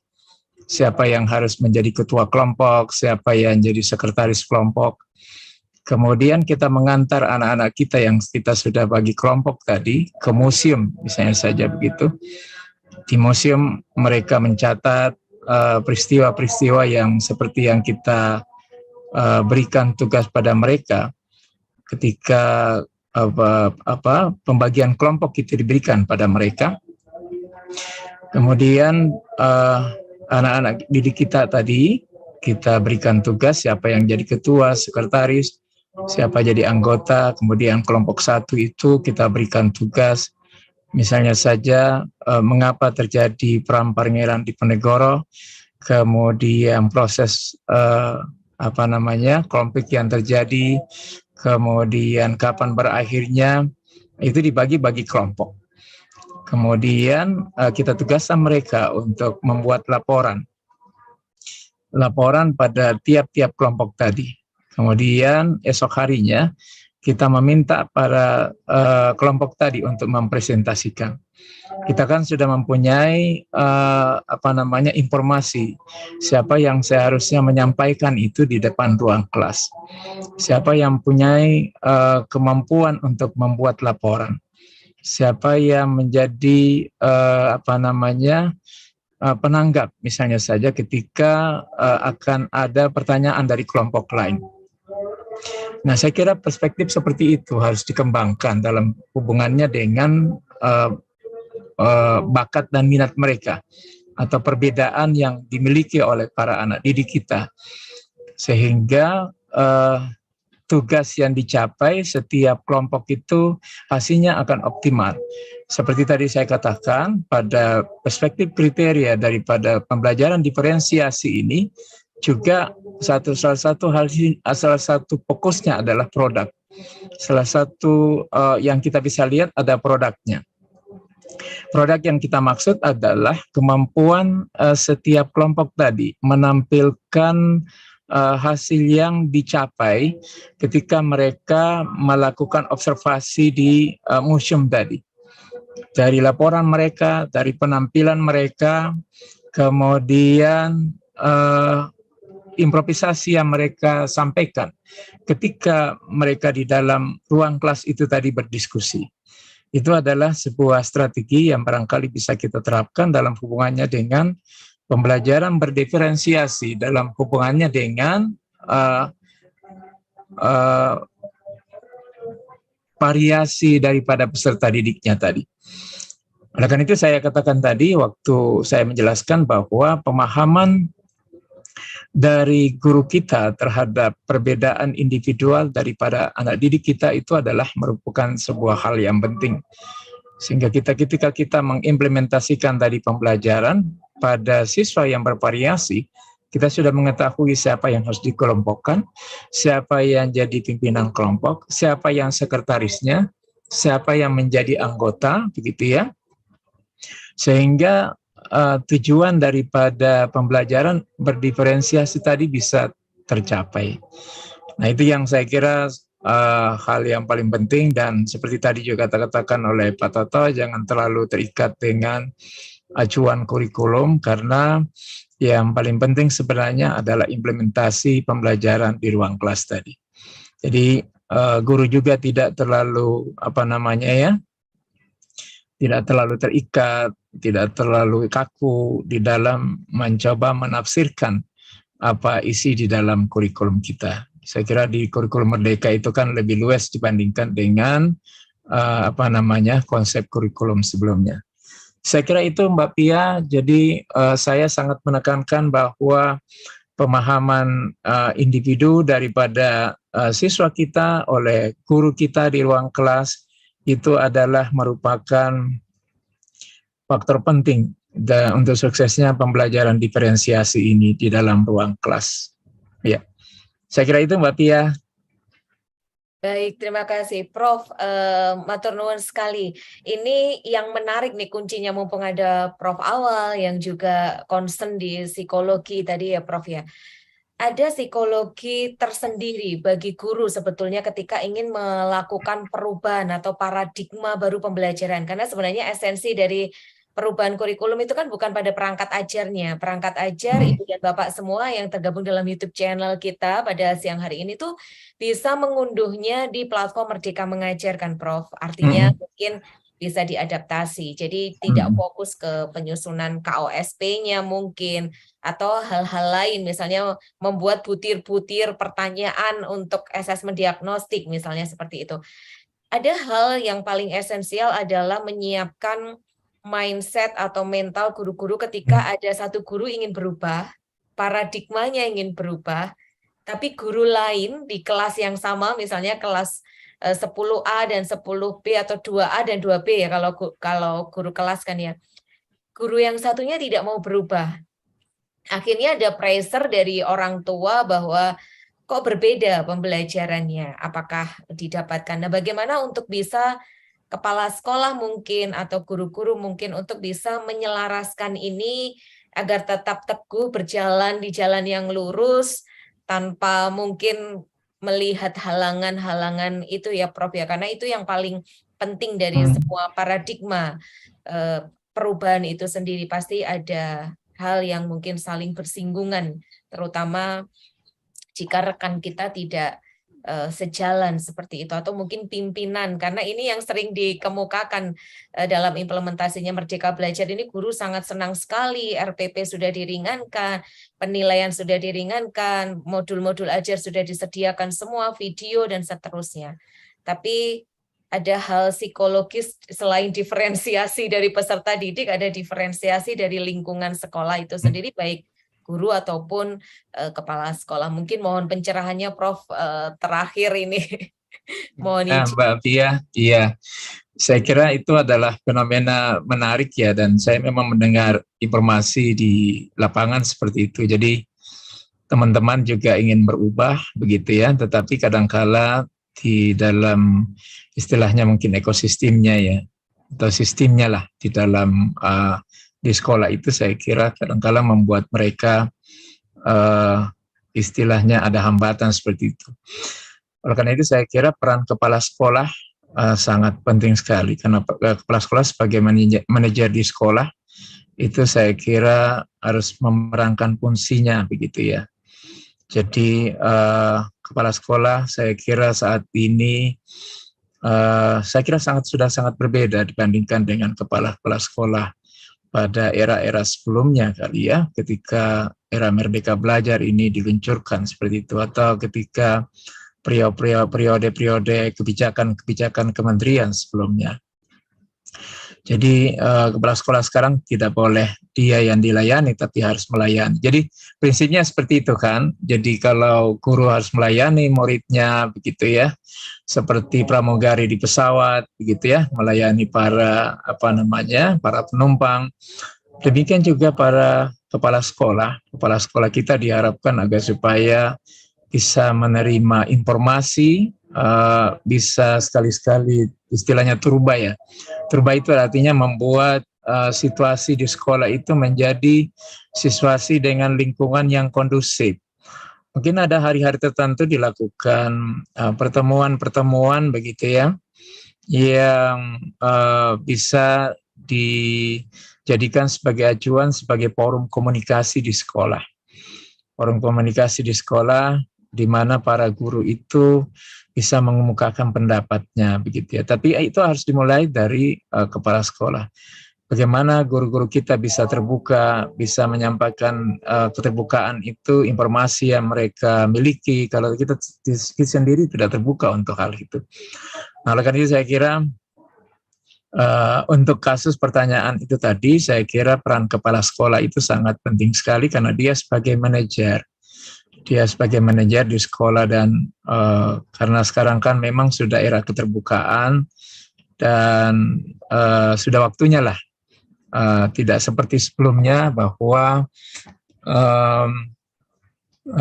kepala sekolah itu menjadi apa ya Mbak Pia di sekolah.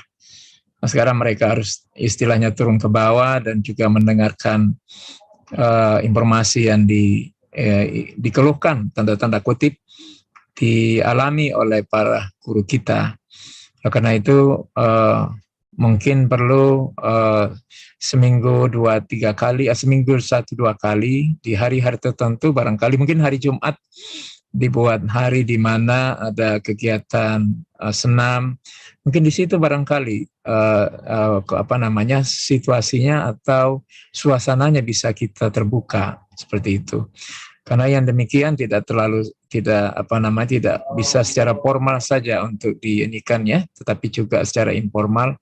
Oleh karena itu saya kira kepala sekolah itu adalah kepala sekolah yang situasi sekarang adalah kepala sekolah yang mempunyai pemikiran yang saya kira seperti yang kita inginkan bersama dalam mengantar anak didik kita untuk mencapai tujuan pembelajaran, tujuan pendidikan nasional. Maksud saya seperti itu.